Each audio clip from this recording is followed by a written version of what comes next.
Broadcasting live to tape from beautiful Monmouth County, New Jersey, where on a clear night you could see Bruce Springsteen pretending to be a common man from the window of his mansion. It's the RutgersKev Show! Kevin O'Keefe gets the win at Charlotte. Kevin O'Keefe is going to take his first win and only his third start in the series. Beautiful job for Kevin O'Keefe. Thanks for joining.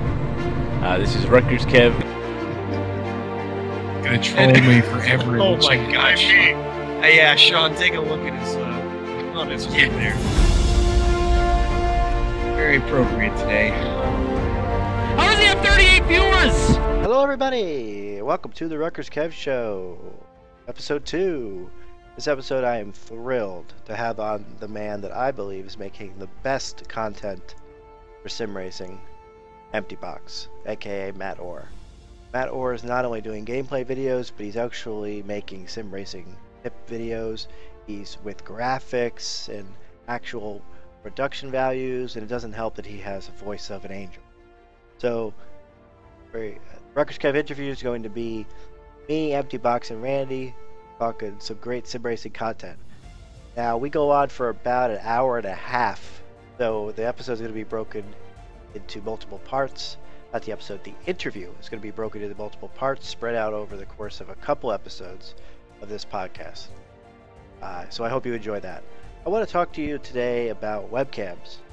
So what do you feel about streamers with webcams? Would you prefer a streamer with a webcam versus a streamer without a webcam? And what about a streamer that has an Oculus Rift, like me? Now, I normally put my webcam facing forward, but today, for purposes of this video, I have it off to the side because that's how a lot of people who use the Oculus Rift have it. Either have it down below or off to the side.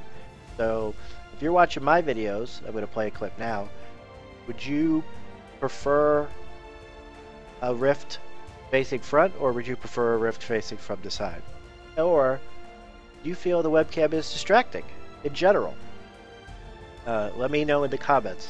If you're listening on the audio version, feel free to leave a comment on our new Twitter feed, the RutgersKev Show, the RutgersKev Show on Twitter. Also, we have a Discord, as always. You can find the link to the Discord in the description below on YouTube. It's also in the show notes. Also, if you are listening and you just want to get the Discord, send me a message on the RutgersKev Show on Twitter. Also, our email account is the RutgersKevShow@gmail.com. I'd be happy to give you the Discord link. Now watch this.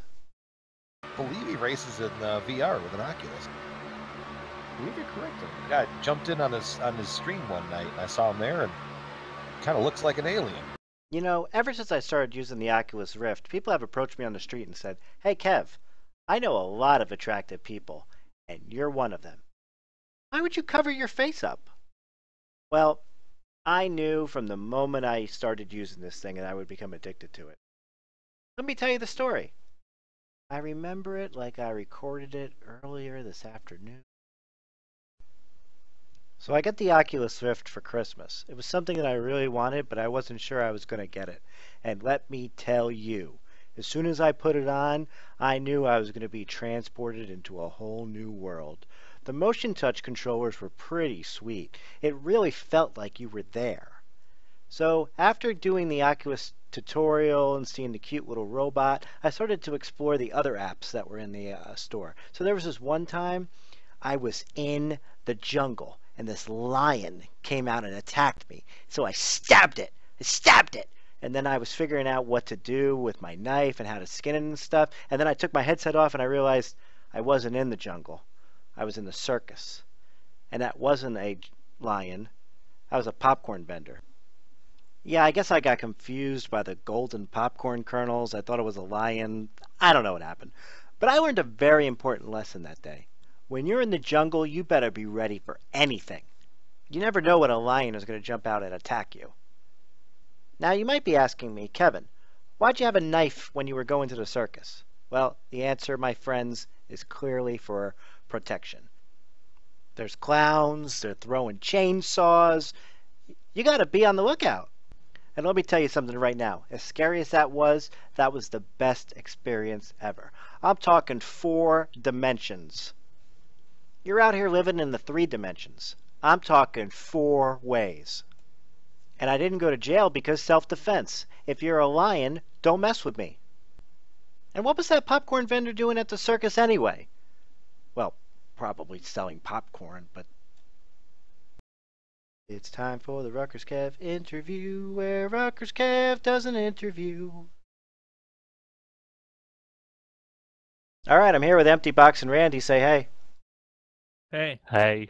Let's talk about some iRacing. So, Empty, you've been doing a series now on YouTube about sim racing in general, about tips and tricks. What do you have next? There's still a long way to go with that because it's becoming clearly apparent over the years that a lot of people can't drive. Right. So, you have a video about racecraft coming? Please, please, please, please, please. Yes, we will get there. It's in the works. I already got it kind of written up. I just need to go back and edit it, and then, of course, piecing everything together, which is so much fun. How upset are you that all of your work with the Proto GT series, and now people aren't even going to search for Proto GT since that series is dead? I guess that means I got to make a new one for the incoming Endurance Championship because got to get them views, yo. All right. Well, so I want to talk about how we can all use the visual medium of YouTube and Twitch and everything to grow the hobby of sim racing. So we've got me as a Twitch streamer, Empty as somebody who locally records YouTube videos, whether it's racing or sim racing tips, and we got Randy the broadcaster. So I think we have some interesting perspectives here. So whoever wants to chime in can take this. How do we get iRacing to a level of the player unknown? I guess I'll take this one. You don't. Exactly. But how do we get it bigger? You don't. Well, That's not. I don't agree with you. Don't. I don't think iRacing's at the point where it's the biggest it's ever going to be.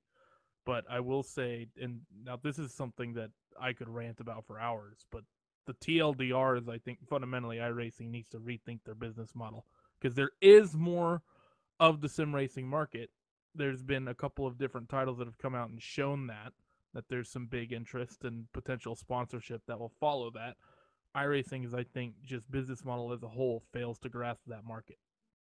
And I would largely agree with that. I mean, what I'm saying, you don't. Yeah, there's definitely ways to improve it and grow within even where we are now still yet today, you know, but at the same time, we it's ain't going to just be like... PUBG. No, and we'll never be PUBG, but, you know, it would be, you know, if we can go from 600 viewers at once to 2,000, that would be awesome. Yeah, I think there's enough in the sim racing market that could be a thing. It's just the problem is right now, for some reason, even the big iRacing broadcasts. Now Matt's content doesn't quite, isn't restricted by this because Matt's pretty universal, and Kevin, I think most people universally love watching you get into why me moments. But, for us, for me being a broadcaster sort of person, we're pretty much universally streaming to iRacers more so than just sim racing. That's not necessarily meaning that the content is locked or anything, but you don't really get that sort of big, oh, wow, there's people who run R Factor watching these shows, or there's people that run Assetto Corsa running these shows, where we know that there's a lot of people like that. We saw that with, like, the big Formula E race, where there was, like, 10 or 12,000 viewers for a short time. Now, the race was unfortunately with a sham, but I know that there's decent viewership when all of the communities can be sort of incentivized to blend together for a time. But, kind of speaking on top of that, I would definitely agree with that. But I think at the same time, so much of it is built upon, just that one specific thing. And there's not a lot of mixing. For example, Randy, you guys and what you guys do. I mean, when are you going to broadcast some races in other sims? I mean, it starts with people being willing to make that move to something else and spread their wings a little bit more rather than being locked in, because that's going to bring people in from other titles, and then they're going to, just stick around because they like the personality or they like the way you do things, and that's going to end up, getting that cross-pollination going on. Well, that's a good jumping off point, because you hop around from sim to sim. I've tried off stream Like I have AC. I literally cannot drive AC. I can't get through the first part of the career. Like that's how bad it is. And it's maybe because my brain's just so wired into iRacing, or something's wrong with my settings, or what. I just can't do it. So I try to hop around from sim to sim, but I can drive in iRacing, so I'm going to stick with that. So, what do you have anything in terms of having difficulties hopping around from sim to sim? No, not really. And I think there's two reasons for that. Probably one, that I do it enough that I'm relatively comfortable and I know what I'm looking for. For example, I mean, if you go back to even Project Cars 2, which controversial topic right there, but a lot of people complain about how it feels out of the box. Well, I know what I'm looking for in terms of feel, so I made some changes and I felt comfortable making changes and found something that I was comfortable with because I know what it's supposed to feel like from everything else, and I know what I'm looking for. And I think if you don't necessarily have that reference or that experience, it can definitely be difficult. And then there's also the fact I try and look at it from a more logical perspective rather than trying to absolutely break the physics engine and get away with absolute bloody murder. And maybe that perhaps hurts me a little bit in some regards, but trying to have a better understanding of what's happening on all these different engines and how they behave in certain things. For example, speaking of iRacing, you know that when you get the tires too hot, you are gonna die because you just have 0.0% grip. It's just trying to relate how things work to what you're familiar with and what you're expecting to try and hopefully get the results that you want. If that makes any sense at all. Do you drive anything else, Randy?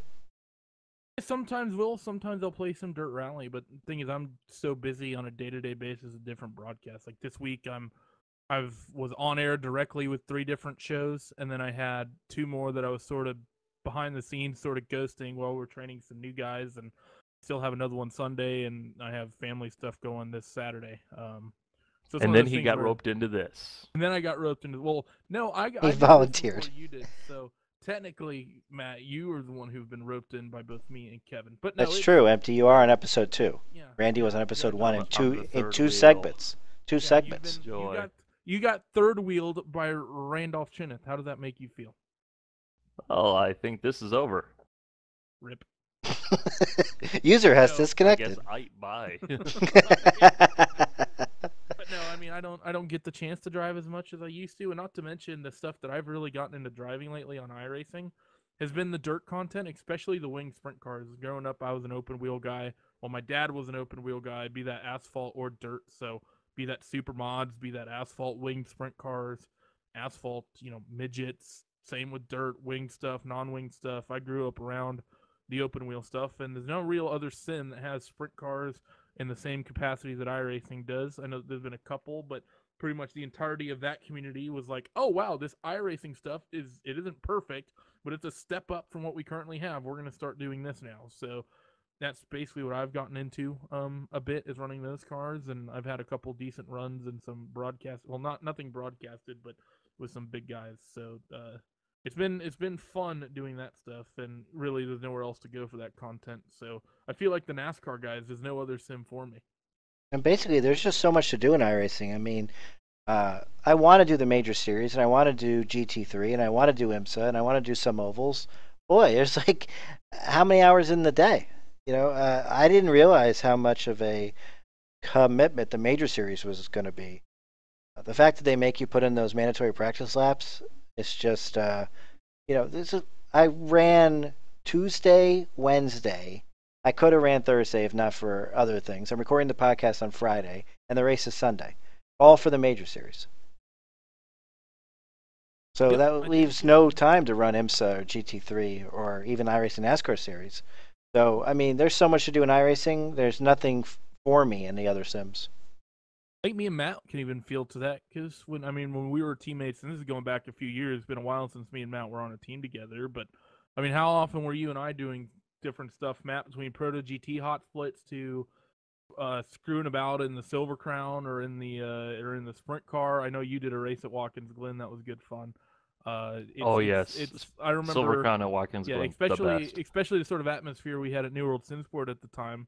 we were all just sort of doing our own things, and it wasn't until the team stuff started happening that everyone sort of came together. Because I remember there was like Fuller was running the C-Spec a lot, and Hall was very much flying the Ford GT flag, and I was doing whatever the hell I was doing at the time, which is probably being MIA, because that's what I did for about half to 3/4 of the year most of the time, and you were doing your video stuff, and it's so weird even seeing how different people in teams sort of spread out, because I've seen that in just about every single team that I've known people on. There's always people like, oh yeah, so and so likes to run this stuff, or this guy likes to do the oval stuff, or this guy pretty much only runs GT cars. Like it's so weird seeing so many people that do so many different things, even if it's not their priority or what they're running in their world championship or whatever it might be, but what they do on the side and what they do for fun is to sort of decompress while still playing the sim. I like how he casually throws that running in their world championship. Well, I'll be honest. I broadcast so much stuff nowadays that I'm friends with. I'm when we eventually get everything going, I'm going to be in the booth for 5 of the 6 world championships. A lot of the people that I sort of know are people that run in those series. So like I'm friends with Mitchell from the Dirt Night broadcast and some of our world championships. Hashtag humble brag. Hey, I'm in the Coanda Discord. Get good, man. I am merely a lowly scrub. You're a lowly YouTuber compared to me in my shadow. How many how much of the broadcasted races do you watch, Matt? 0. Yeah. So suck it, Randy. Well, no, I knew that. I guess the next question is why not? Why don't you watch them? Okay, this is going to be a really simple answer, and this is, I think, again, one of the problems in terms of I bet I already growth. know your answer. Well, go ahead, take a guess. iRacing has failed to get your interest in a lot of the world championships. That would, it's somewhat a correct answer, but I'm personally the person who would rather be playing the game rather than watching the game. I don't understand really why I would watch a game that I'm already playing. I just don't really. The guy see the with sense in it 60,000 because I could be subscribers. Yeah, I don't. like top sim racing YouTuber. Exactly. around the world. Well, Jimmy's bigger, but nice. Only recently because I took a break and I Oh, don't care. Shots fired! Shots fired at the broadbent. I mean, No, I'm I friends do with things Jimmy, the way too. I do things, you know. See, what's interesting is that Jimmy, I know, feels the same way you do. I don't know why anyone watches me or why I'm as popular as I am. Well, I feel the same way too. I mean, I never expected to get 100 viewers and 1.3 million YouTube views.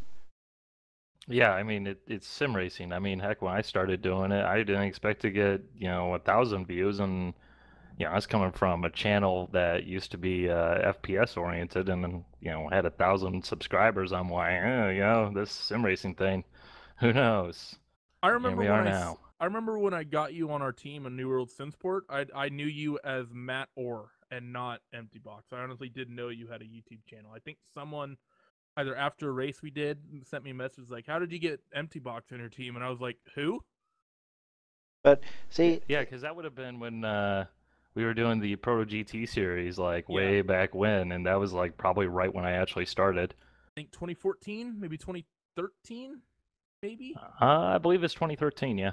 Yeah, may have been even earlier than that, actually. God, that was forever. no, you were on when That I started. mythical season of Proto GT was so Oh, yeah, excellent, and then it just all Wait, fell to crap. Matt, when did you join iRacing? 10 years ago.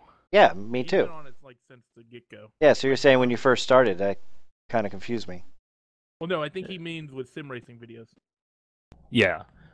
Yeah, and honestly, even though I've been on iRacing since a very long time, I haven't always been a subscriber,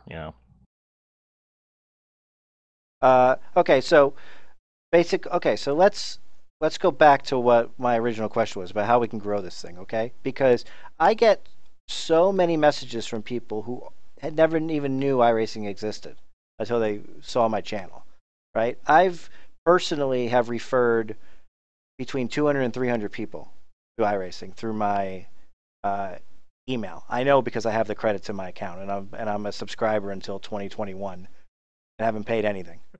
Okay? And I was sent to Skip Arbor Racing School because of all my referrals, right? So we can definitely use our platform to grow. I mean, there's people out there, right? So, I mean, you could factor in all the reasons why people don't join: the cost of iRacing compared to a regular game, the cost of a wheel and pedal set compared to a Xbox. There's all those factors. But I mean, we can definitely do something to grow people. So, Matt, how often do you get messages from people who have said, "Hey, this sim racing thing's pretty cool. I think I want to get started"? Overall, I don't necessarily. I'm probably not as many as you might think, but I'm hoping that that's just because it's the environment that I kind of work in this space, if you want to call it that, is a little bit different, and maybe it just encourages people to just go out and do that. Whereas if you're doing a live stream, you kind of have the chat interaction, whereas a comment on a video is a little bit different. So, but I feel pretty confident that I've created my fair share of sim racers over the years. Yeah, I'm sure of it. Yeah, exactly. So, and there's more out there. So we should keep doing what we're doing, try to encourage it. But maybe we could take this to the next level. I just don't know what the next level is, and that's what I'm gonna talk to everybody about. And I hope to get Jimmy Broadbent on this show. I hope to get more broadcasters. I want to talk to the people that do the interviews. I want to talk to the league admins. I want to see what angle we're missing. That's basically what I'm exploring. Now, one of the reasons why I bring in more people is because of my clickbaity titles. If you notice, my iRacing videos are the name of the real race. Oh yes, the clickbait. Right. So people search for the real race on YouTube, like Folds of Honor 400, and they stumble upon my channel. I don't know Lawsuit how well inbound. that would work. Lawsuit There's better ways inbound. There's better ways to clickbait than that. Yeah, Jimmy does that a lot better with like thick Brit. Oh, well, yeah. I mean, I don't do that, And rally card or something. and my thumbnails are terrible. Giggity.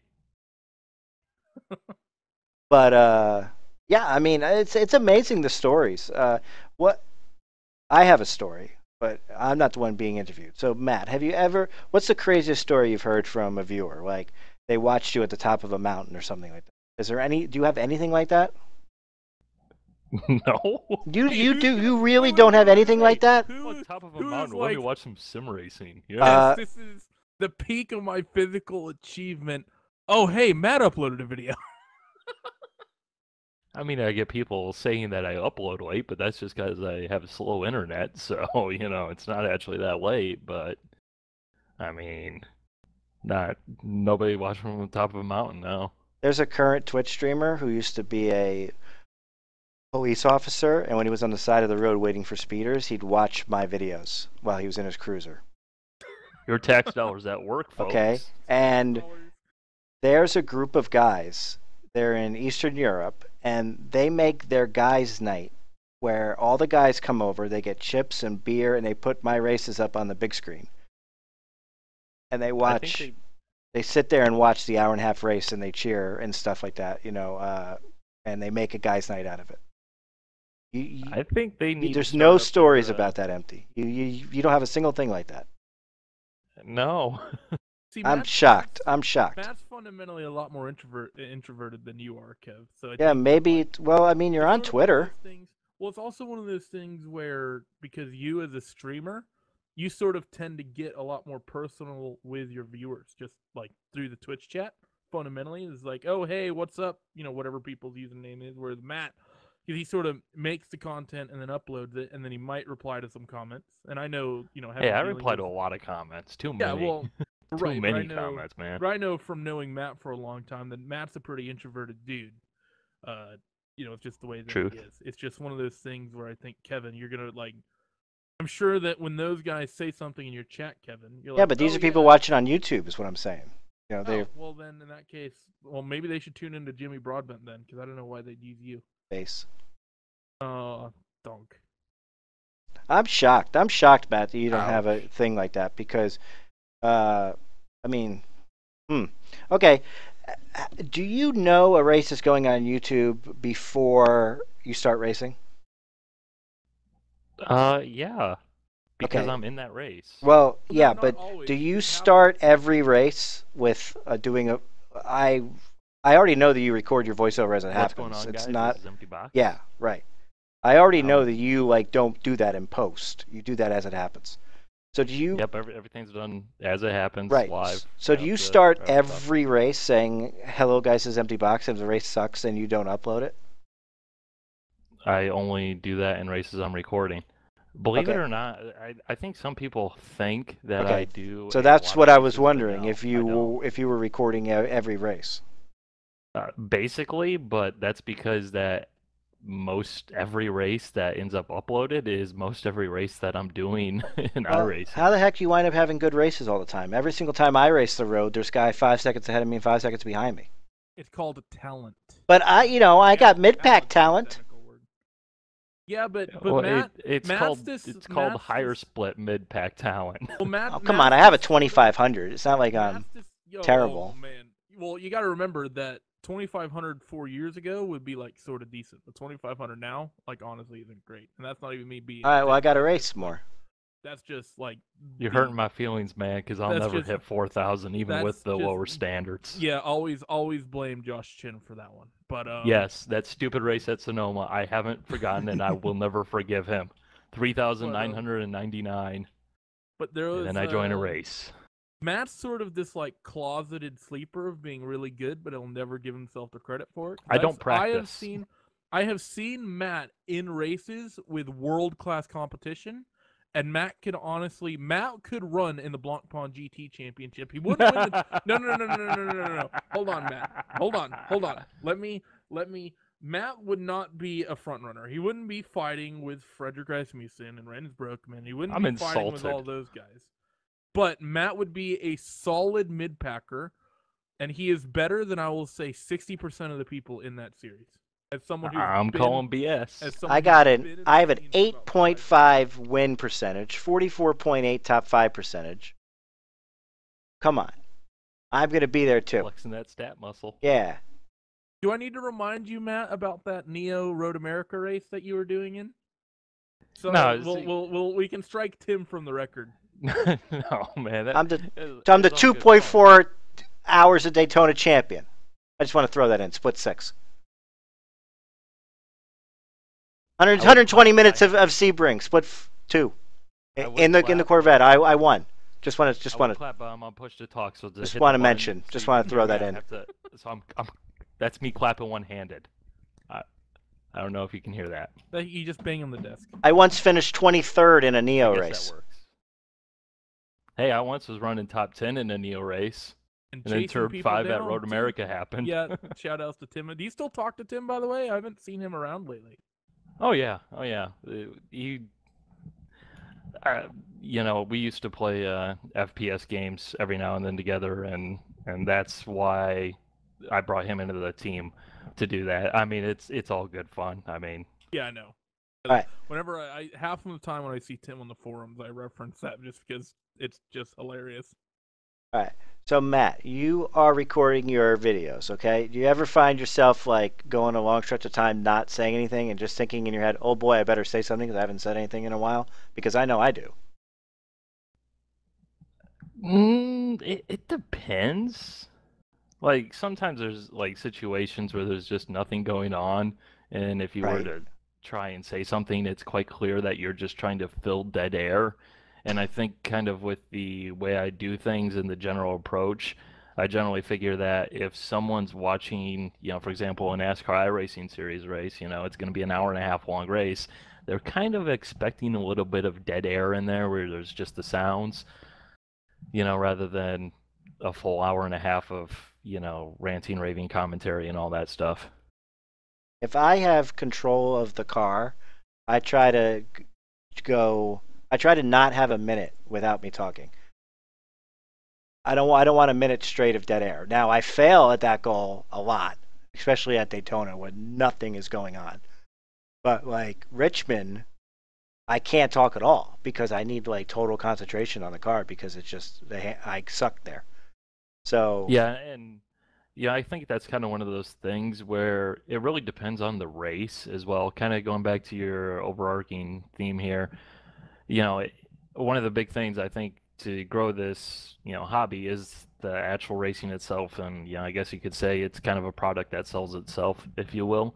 And, if you're in a really close battle, like, you don't need to talk at all because, it it's fascinating to watch. It's exciting to watch, and it speaks for itself.